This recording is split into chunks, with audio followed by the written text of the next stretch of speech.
like, wow. They were down by like 4. And like one of the guys in the team,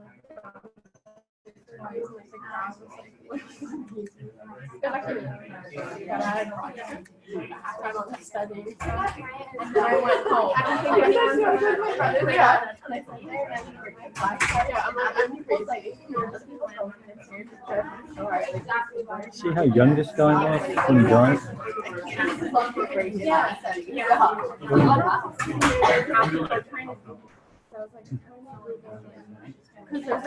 He's dead right now. I guess that's probably sort of life expectancy was. I would think so. You're 16. There was like so many like I'm not eating anything. Yeah. So then I got home. We were I started like 3 times over. Like that was on ready to get married. And like made sense. Like in this like in this part, and then I got this part, and then this made sense. But they didn't make sense together. So I was like, okay. Good morning. Good morning. And then I was. Yeah. I know this slide is the first one from yesterday's class, but I put it in just for Giancarlo. So this is the Italian gentleman that we had yesterday. So, Evangelista Torricelli. Does that sound okay? Okay. Thank you. Okay. Okay. One gentleman. So we haven't quite finished that slide set yet. The next topic is going to be regulation of respiration, and there's something that we need to talk about that's not so easy to understand. It's ventilation perfusion ratios, but we'll talk about that a little later.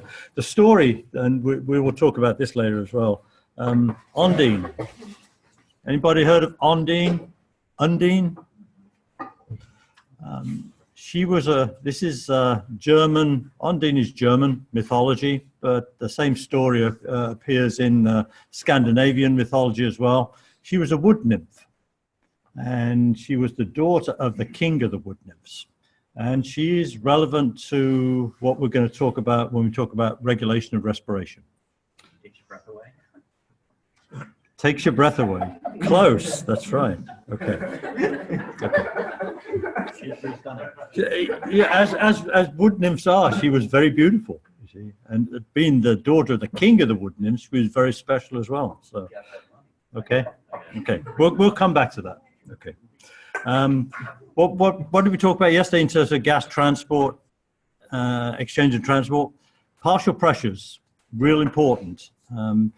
They drive a lot of other functions, such as the transfer across membranes, and the amount that is carried by the hemoglobin for the oxygen and other, well, also hemoglobin for the CO2 as well, and other things. So partial pressures are really important.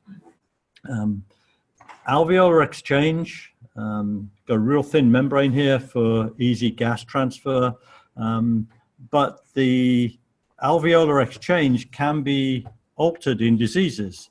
COPD, in emphysema, you lose surface area of the alveoli, so decreased surface area, decreased gas exchange.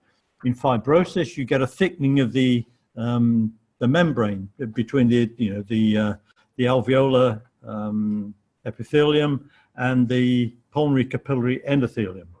So this gets thicker, it gets fibrosis, and so this decreases gas exchange, and this can lead to hypoxemia, decreased oxygen in the blood.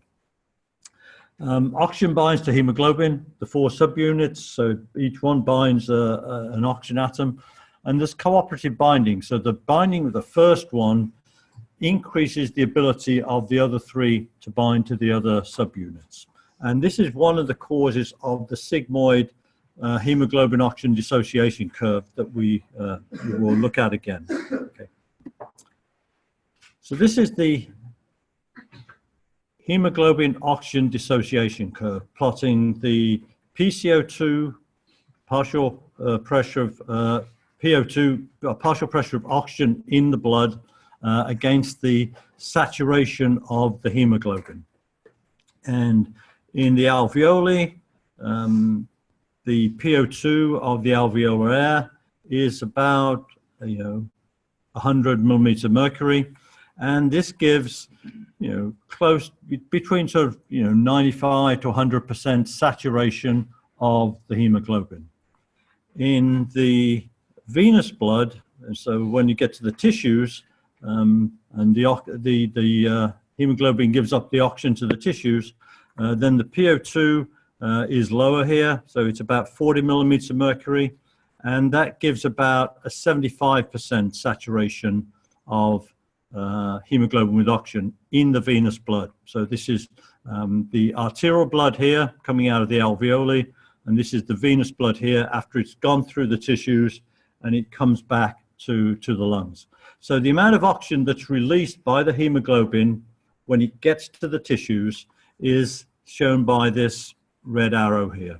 Okay, so it goes from the arterial to the venous, and this amount of oxygen is released from the hemoglobin. Okay. One thing that you will see in case studies, if ever you look at patient charts and things like that, you will see reports of the saturation of the arterial blood. And you also see the partial pressure reported as well. And so these are the corresponding partial pressures of oxygen and saturation for the different compartments. So in the alveolar air, the PO2 is about 100 millimeters of mercury. Saturation is close to 100% of the hemoglobin. Arterial blood, about 95 millimeters of mercury, because there is some shunting of blood that, some blood that does not go through the pulmonary capillaries, so it doesn't get oxygenated, so it's slightly lower. The saturation, the normal saturation of arterial blood is around 98%. Venous blood, we've just seen PO2, 40 millimeters of mercury, 75% saturation. Anything in the arterial blood, anything less than 90% saturation is considered hypoxemia, so low oxygen in the blood. So when you're looking at patient charts, if you see something less than 9% oxygen saturation, that in the arterial blood, that is hypoxemia. So it's clearly indication of some respiratory disorder there, and that would correspond to a PO2 of less than 60 millimeters of mercury in the arterial blood. So it'd be around here. So about 90%, around 60 millimeters of mercury, considered hypoxemia.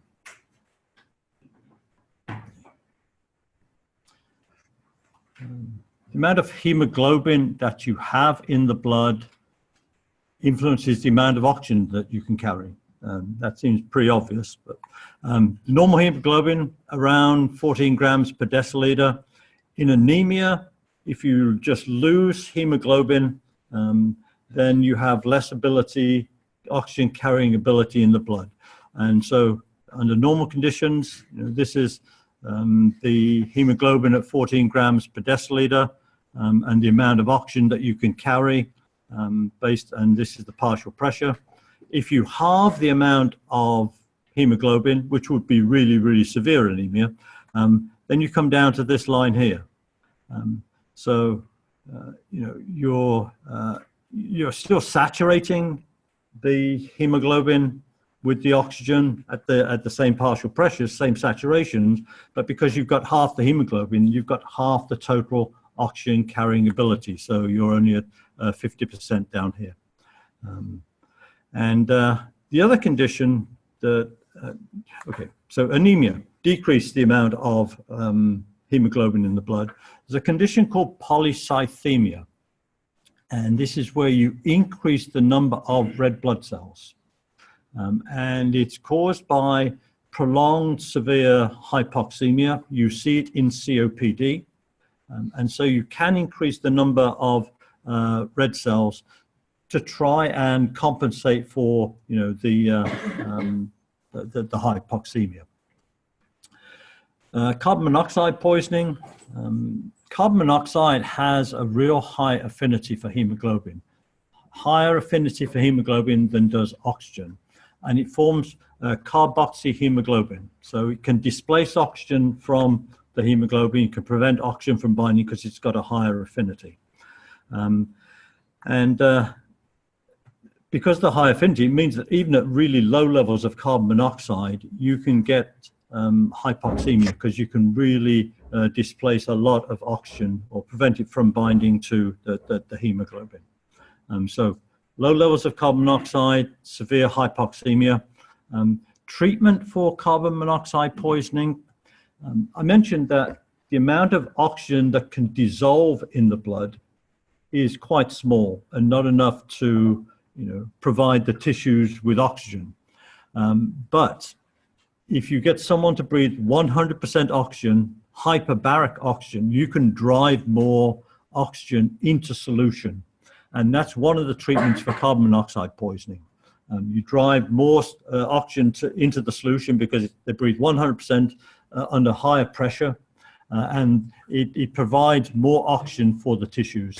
And it sort of allows the tissues to survive while over time the carbon monoxide gets displaced from the hemoglobin and disappears. Yeah, Kevin. I just want to clarify, are cells picking up oxygen directly from blood and our hemoglobin is just releasing more oxygen into the blood? Yep. To be released into the cells? Right. So there's no direct red blood cell to No, others. it's all driven by the partial pressures. So the partial pressure of oxygen in the arterial blood is higher than in the tissues. So when it gets to the tissues, that partial pressure drives oxygen into the tissues. As it comes out of solution, then it comes off the hemoglobin into solution into the tissues. So it's the partial pressure difference between the arterial blood and the tissues that drives the flow of oxygen into the tissues. And as that oxygen comes out of solution into the tissues, it comes off the hemoglobin into solution, so it can go into the tissues. So the hemoglobin stays in the red blood cells. There's no direct contact with the tissues. But I say it's all driven by the partial pressures. So that's one of the reasons partial pressures are so important. Okay. And the same happens the other way around, but for the carbon monoxide, which we'll talk about in a minute. Okay. Under normal conditions, what is the partial pressure of oxygen of systemic arterial blood, approximately?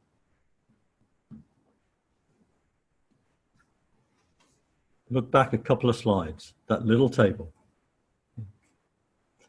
PO2, not saturation, PO2.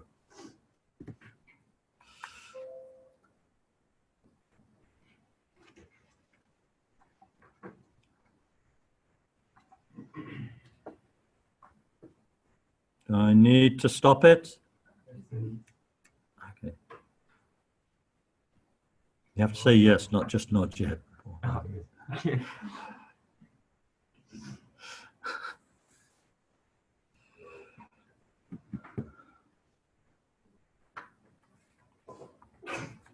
Okay.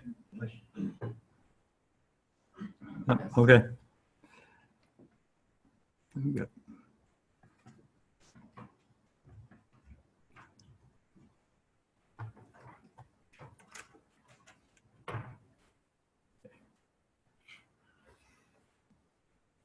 The systemic arterial blood, around 95 millimeters of mercury partial pressure of oxygen. 70 millimeters, 40 millimeters is venous blood. 100 millimeters of mercury is the alveolar air and not the arterial blood. So 95 millimeters of mercury. And we'll skip over this one, we do by a show of hands. So this is saturation. What is the normal oxygen saturation of systemic arterial blood? How many for A? B? Put your hand down. C, D, okay, A. So the saturation is about 95%, at about 95 millimeters of mercury partial pressure of oxygen. Okay.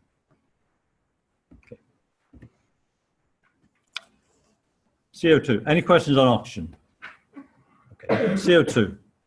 So at the tissues, the CO2 diffuses out of the tissues into the blood down the partial pressure CO2 gradient. So the partial pressure of the CO2 in the tissues is greater than in the arterial blood. And so that drives CO2 into the blood and then into the red blood cells. A small amount does dissolve in the plasma, and it's actually more soluble than oxygen. So the plasma can actually carry more CO2 in solution than it can carry oxygen in solution. But the majority of it diffuses into the erythrocytes. And when it gets into the erythrocytes, some of it binds directly to hemoglobin. And it's called carbamino hemoglobin. So it binds to the amino terminal in the hemoglobin as CO2. The rest of it gets converted to bicarbonate and hydrogen ions by carbonic anhydrase. Sound familiar? Yep. Okay. So this reaction, CO2 goes in, into the red blood cell. Some of it binds directly to the hemoglobin, but the majority, plus water, carbonic anhydrase to carbonic acid, dissociates to bicarbonate and hydrogen ions. We talked about this a little bit when we talked about the acid-base balance in the kidney. One of the other body's buffer systems is hemoglobin. And so these hydrogen ions that get released bind to the hemoglobin. So in the red blood cells, 80% of the 93% that gets in gets converted to bicarbonate and hydrogen ions. The hydrogen binds directly to the hemoglobin. This is after it released its oxygen. And so the hemoglobin, major buffer system, binds the hydrogen ions. The bicarbonate, the body loves this. It's generated some bicarbonate here, and it wants to use it. It doesn't want it in the red blood cells. So bicarbonate comes out of the red blood cells into the serum in exchange for chloride. Again, sound familiar?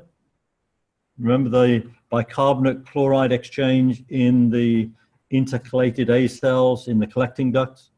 When you secrete the hydrogen ions, the bicarbonate comes out into the blood in exchange for chloride. So again, same happens here. Bicarbonate comes out of the red cells into the plasma, and chloride goes into the red cells. It's called the chloride shift, or the hamburger shift, after the first guy that described it, this guy here, Hartog Jakob Hamburger. So bicarbonate into the plasma, chloride into the red cells. There's also a hemoglobin CO2 dissociation curve, but it looks very different from the oxygen hemoglobin dissociation curve. And if you look at the working sort of physiological range, then it is not sigmoid, it is linear. And the range, arterial blood, around 40, so, 46 for venous blood. This is sort of the working range in terms of a partial pressure of CO2 for the CO2 hemoglobin dissociation. The deoxyhemoglobin, so once the hemoglobin has given up the oxygen to the tissues, then it has got a greater affinity for binding the CO2 than the oxyhemoglobin. So when the blood gets to the tissues, gives up the oxygen, and then takes up the CO2. The fact that you have this sigmoid shape for the oxygen dissociation curve is one of the causes in airway diseases of generating hypoxemia. And we'll come back to that.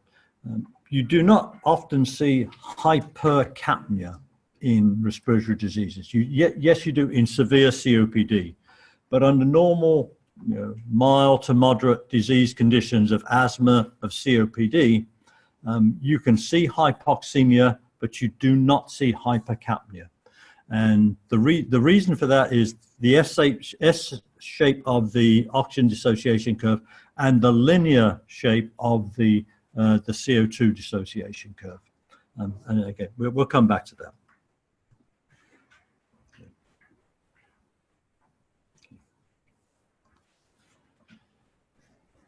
So when the blood gets to the tissues, wants to give up the oxygen, there are certain factors at the tissue level that facilitate the release of the oxygen from the hemoglobin. And it's signs of metabolic activity. So increased CO2, decreased pH, increased hydrogen ions. Remember that one. It's decreased pH, increased hydrogen ions, and increased temperature. So all the signs of metabolic activity, they cause allosteric changes in the hemoglobin, and it causes this right way shift in the dissociation curve. So under normal conditions, before you get to the tissues, this is the dissociation curve. When it gets to the tissues, because of this allosteric shift in the structure of the hemoglobin, it changes to here. So the hydrogen ions, the CO2, the temperature, all contribute to cause this right shift in the dissociation curve. Why is that important?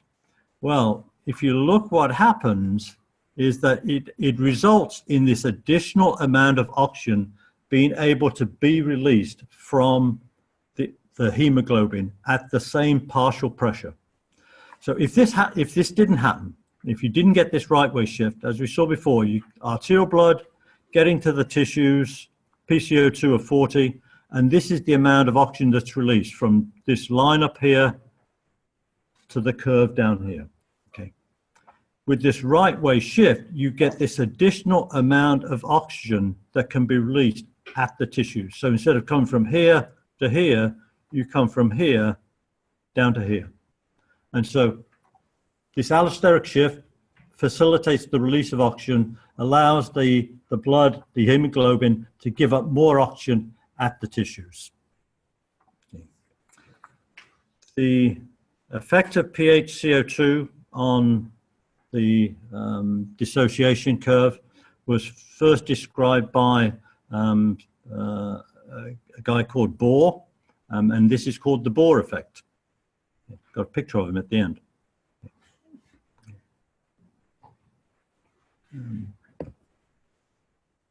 Okay, and this is the effect of bisphosphoglycerate, not diphosphoglycerate, as Eddie pointed out yesterday. So this is bisphosphoglycerate, because the phosphate groups are not connected. This is released in exercise. It causes a right shift in the dissociation curve, just the same as the hydrogen ions, the CO2, and the temperature. So during exercise, the production of this BPG facilitates oxygen unloading at the tissues, which is helpful when you're exercising. So this is produced by glycolysis in the red blood cells. And so you see it at conditions of low O2, exercise, diabetes, but again, it helps facilitate the release of the oxygen from the hemoglobin at the tissues.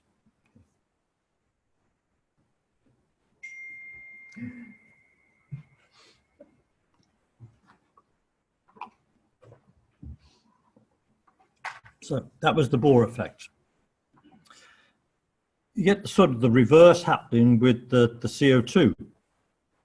You get facilitation of CO2 binding to the hemoglobin at the tissues. Because the deoxyhemoglobin has higher affinity for the CO2 than the oxyhemoglobin. And so this is the oxygenated blood CO2 dissociation curve. This is the deoxygenated blood CO2 dissociation curve. And if you didn't get this increased capacity for binding with the deoxy, then what you would be able to do is from, let me get this correct. So from, this is the venous blood here, arterial blood here, you'll be able to bind just this small amount of CO2 at the tissues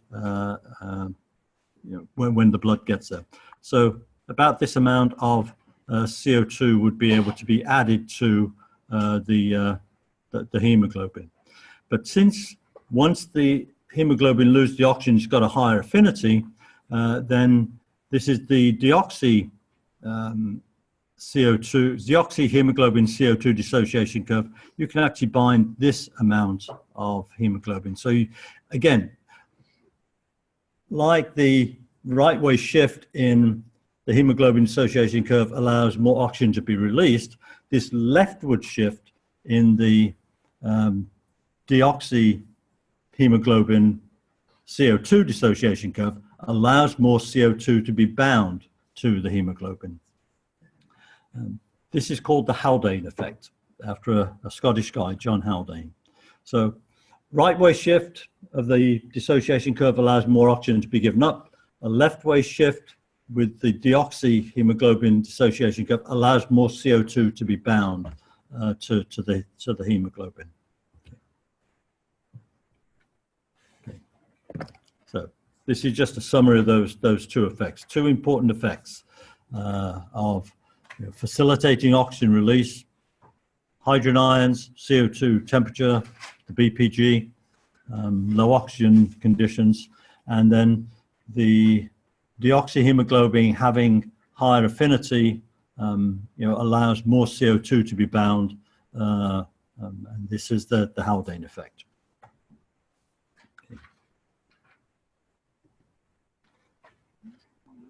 Okay. We don't need this. I don't think anybody's come in since the last. Did you all answer the first question? Okay. I was just trying to think of different ways of spelling bore. But, yeah. So the answer is C, I think. No, yes. Giving up more oxygen is the Bohr effect. Taking up more CO2 is the Haldane effect. Okay, and these are the two guys. So Christian Bohr. So he was the father of Niels Bohr. You probably ought to have heard of Niels Bohr, right? Niels Bohr, didn't he describe the atom and all the electrons and things like that? Great physicist. So this was his dad, his old man. And John Scott Haldane, he was Scottish. So. Okay. Any questions? He's Scottish. So. Yep. He's got something on his lip. He was not Scotch. Scotch is a drink. Never say someone is Scotch. They're either Scots or Scottish. Okay. I learned that out the hard way. Okay. Any questions? Okay. So do you want to hear about Ondine? My dog, yes. Okay. Very pretty. Yeah. Magical powers. I mean, she was a wood nymph. And one of the things was that she didn't age. So I don't know how she got a father and a mother, but these wood nymphs didn't age. Father was very protective, but this wood nymph, Ondine, fell in love. The problem was that she fell in love with a mortal. Okay. Father was real mad about this because one of the things that happens if a wood nymph, an immortal wood nymph, marries a mortal, she becomes mortal as well. So she was young, beautiful, not aging. She ignored her father's advice. So you say mortal is contagious? What's that? So you say mortal is contagious? Mortality is contagious. The only reason you That's die right. is because you're around people that die. So she married the mortal, and his wedding vows were, "I will love you with my ever-waking breath." Okay. So they were real happy, newly married couple, had a great time. Okay, but over a little while, she began to age. She'd become mortal, so she was less beautiful, and this guy started playing around. Now, one of his problems was that he snored a lot. Well, she was out for a walk one day, and she heard his characteristic snoring. I said, "Oh, I'll go wake him up." Okay, he'll be surprised to see me. Boy, was he surprised here. He was there with another woman. Oh. Okay. Now she was mortal, but she still had some magical powers, and she said to him, "You swore to love me with your ever waking breath," and that's exactly what it's going to be, your ever waking breath. So he could only breathe when he was awake. Now, you know how long you can stay awake, you know, and not doze off. Well, you know, maybe a couple of days. So eventually he had to fall asleep, and he died because he couldn't breathe. Okay. Any idea what that condition is called? Sleep apnea. Sleep apnea. No, it's not sleep apnea. It's called Ondine's curse. Okay. It is the lack of ability, or you lose the automatic rhythmicity of ventilation. You do not lose the voluntary input, so you can breathe, you can tell yourself to breathe, but as soon as you stop telling yourself to breathe, you don't have the pacemaker to drive your respiration. So you have to be on a ventilator. Okay. But it is called Ondine's curse. Okay. So now you know. Matching of ventilation and blood flow. We're going to talk about that. So ventilation, you often see designated as V, and Q is the blood flow. Sometimes you'll see Q with a dot over the top of it, so represents flow. You need to match ventilation, the alveolar ventilation, and the pulmonary blood flow for ideal gas exchange. There's no point in having ventilation in this part of the lung and blood perfusion in this part of the lung if they don't meet. So you have to match the two for ideal gas exchange. Problems with ventilation perfusion, it's called a ventilation perfusion mismatch, leads to hypoxemia. Not necessarily hypercapnia, but hypoxemia. And the other thing that we're going to talk about in this slide set is the control of respiration. So there is central receptors and peripheral receptors that sense the CO2, the oxygen, and regulate ventilation to maintain the right levels in the blood of, really they're geared to maintain the right blood levels of hydrogen ions, but they can also be stimulated by low oxygen as well. So for ideal gas exchange in the lungs, you need to match ventilation and perfusion, alveolar ventilation and pulmonary blood flow. And the ideal ratio, VQ ratio, is 0.8. So just picking a couple of numbers, 4 liters of ventilation matched with 5 liters of blood flow. 0.8 ratio. That will give you ideal gas exchange. Any deviation from this can result in hypoxemia. Okay. You'll say, well, how about if it increases? Well, yeah, okay, that will help. But if you're increasing the ventilation perfusion ratio in one area of the lung, you're decreasing it in another area.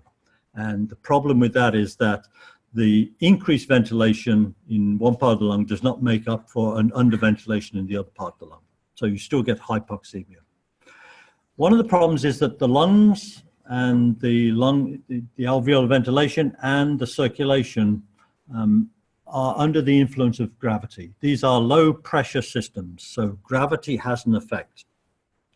And even in normal lungs, healthy lungs, you have mismatches of ventilation perfusion in different parts of the lung. The ventilation perfusion ratio is not constant throughout the lungs because of gravity, even in a healthy lung. But this mismatch is magnified in airway diseases and more likely to lead to hypoxemia. So ventilation, why is this influenced by gravity? Well, remember we talked about this pleural cavity and this negative pressure in the pleural cavity that helps expand, keeps the lungs expanded. This is a really low pressure. I mean, it is 5 centimeters of water, 3 millimeters of mercury. So it's a really low pressure. It is influenced by gravity. And so the pressure difference is more at the top of the lungs compared with the bottom of the lungs. So the alveoli under resting conditions are more expanded at the top of the lung than they are at the bottom of the lung. So when you breathe in, it is easier to expand the alveoli at the bottom of the lungs than it is at the top of the lungs. Okay. So ventilation is not evenly distributed throughout the lungs. When you breathe in, more goes to the lower part of the lungs than the top part of the lungs. Blood flow. Well, I mean, that's easy. I mean, the pulmonary circulation is a fairly low pressure system. And so you're going to have more pulmonary blood flow at the base of the lungs than at the top of the lungs because you need more pressure to get it to the top of the lungs. So same as ventilation, you tend to get more blood flow to the base of the lungs than you do to the top of the lungs. So both ventilation, perfusion are greater at the bottom than at the top, but it's not matched. So they don't balance out completely. They help minimize the effects of the gravity, but there are still some effects of the gravity. They don't eliminate it. And what happens is that you do get relatively more blood flow than ventilation to the bottom of the lungs. So at the bottom of the lungs, you've got essentially underventilation. So your VQ ratio is less than 0.8. And at the apex, you've got relatively more ventilation. So it's a little overventilated. And the VQ ratio is more than 0.8. So why doesn't that balance itself out? So Kevin, yeah. Well, would like astronauts have more of an imbalance? I'm sorry. Would like astronauts out in space have more of an imbalance? What's that? Like if you were up in the space station. Oh, if you're up in the space station. Up in the space station. No gravity. Yeah. Yeah, you should probably eliminate all of your VQ mismatches if you've got healthy lungs. Yeah. I don't know. Do they sort of generate an artificial gravity in the space station, or do they just have big magnetic boots that they walk around the walls on? I don't know. I mean, yeah. That'd be fascinating, wouldn't it? Go up to the space station. Maybe in a few years you'll be able to pay to do that. Okay. Yeah. Okay. So yes, if there's no gravity, then presumably you would eliminate the ventilation perfusion differences. So VQ mismatch produces hypoxemia, but not hypercapnia, unless it's really severe. And the reason for this is that an overventilated alveolar unit does not make up for an underventilated alveolar unit because of the sigmoid shape of the oxygen hemoglobin dissociation curve. And so an underventilated alveolus will lose more oxygen than an overventilated alveolus can add to the blood, because imagine, I mean, an overventilated alveolus can't add much at the top here, but an underventilated one, if it's down here, can lose quite a lot of oxygen.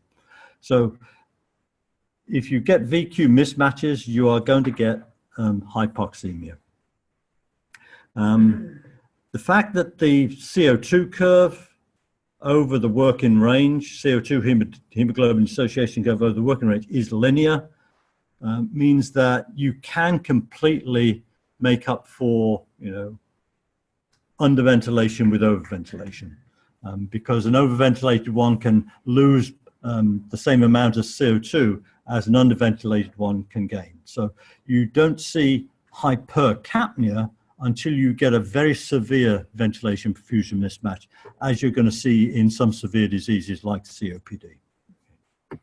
So ventilation perfusion mismatch, hypoxemia, not hypercapnia until it is really severe. Okay.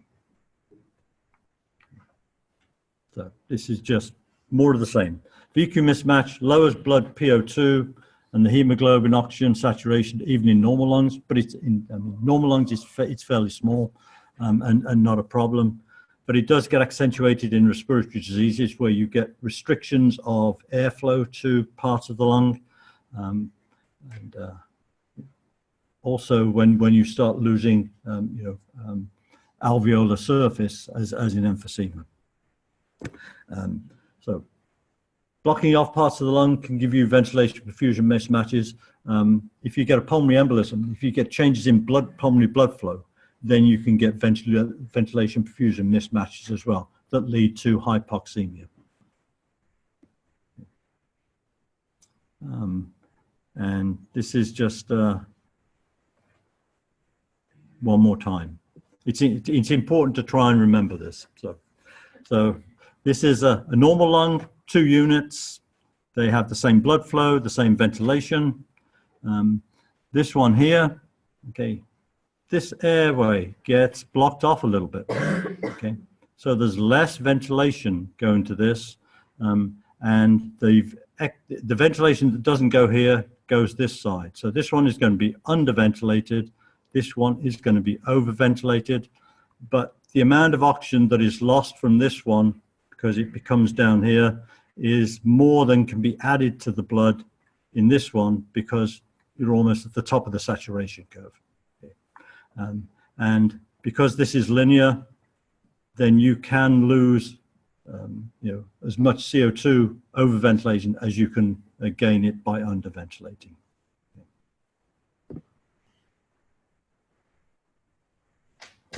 The body does try to compensate for these problems. So if you get if you constrict an airway, so we'll decrease the airflow to one part of the lungs. So you're going to get underventilation in one part of the lungs.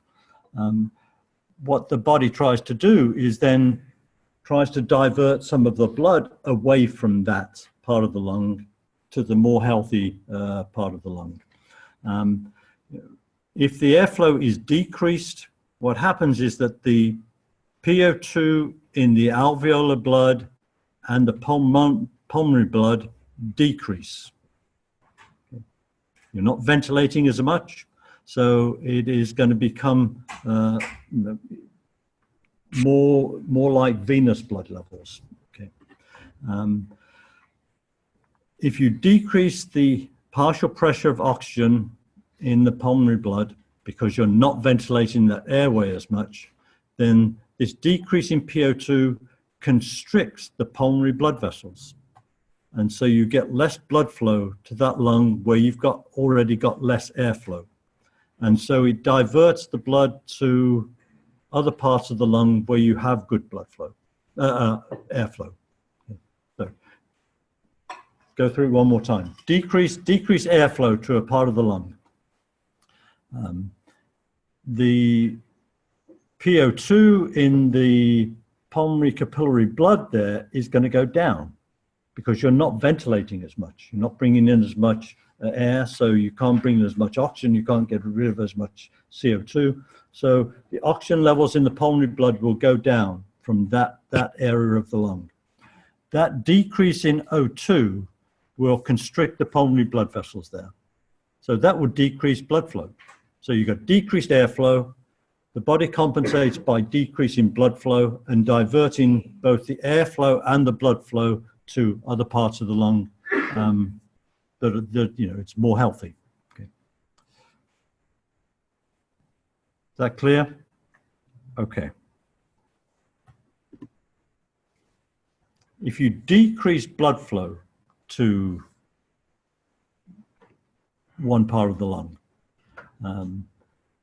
it's going to be overventilated. You're going to have ventilation going on, but you've got much less blood flow coming in. And so what happens then is that the alveolar gas is going to, PCO2 is going to decrease, okay? And it becomes more atmospheric-like because, you're not bringing in as much blood, so you're not losing as much CO2 into the alveolar air. Ravi? Yes. So that's known as a VQ mismatch. What's that? So that the thing you explained is known as a VQ mismatch. It's still a VQ mismatch because you've got high ventilation, low blood flow. Okay, so yeah, it's going to be more than 0.8, right? But that's not real helpful because it doesn't add a lot of oxygen to the air. So what happens is as the alveolar gas PCO2 goes down, it becomes much more like atmospheric. Then this constricts the bronchioles. So the decreased CO2 constricts the airways and reduces airflow. So again, you're going to divert the airflow to a part of the lung that has got normal blood flow. Okay. So in the first case, let's think dizzy, COPD, asthma, you constrict the airway. Okay. And if you're just constricting, part of the lung, then that blood flow there gets diverted to a healthier part of the lung. There's no point in perfusing it with blood if you're not getting much ventilation there. Okay. So the body works by the change in O2 constricts the pulmonary blood vessels and diverts the blood somewhere else. If you have a problem with the blood flow, then it's the CO2, the decrease in CO2 that constricts the bronchioles, and that diverts airflow to another part of the lung where you've got good blood flow. Okay. We'll come back to that. Any questions on that? Okay. VQ mismatch, what does it result in? Are we voting? Hmm? Oh, sure, we can do it by show of hands. VQ mismatch results in hypoxia, hypoxemia, okay, hyperoxemia, hypercapnia, B and D. Right. Could be B and D if it's really severe, but that's very severe COPD. Hypoxemia is the primary thing that you see with a VQ mismatch. Okay.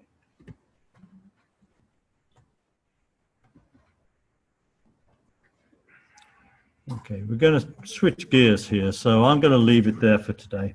Okay. Got a couple of minutes left, but that's okay. Any questions? Okay. I'll put some summary slides together on VQ mismatches. Okay.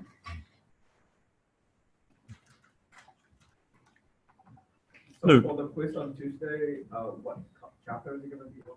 Oh, hadn't even thought about that.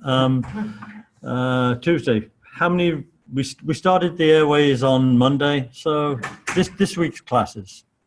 Okay. Okay. Until Friday, Till Friday. Yeah. And So for yeah, whatever we get through, it probably won't be 4 full slide sets. So whatever we get through. Right. So this is the 3rd slide set. Right. We will finish this slide set on Friday and start the asthma slide set on Friday. Hero. I know this is going to be a good question, but will there be bonus? Is there usually a bonus question on my quizzes? Yeah. That's why I don't answer. And what is the bonus question usually on? Pictures. The pictures at the front of the slide set. Okay.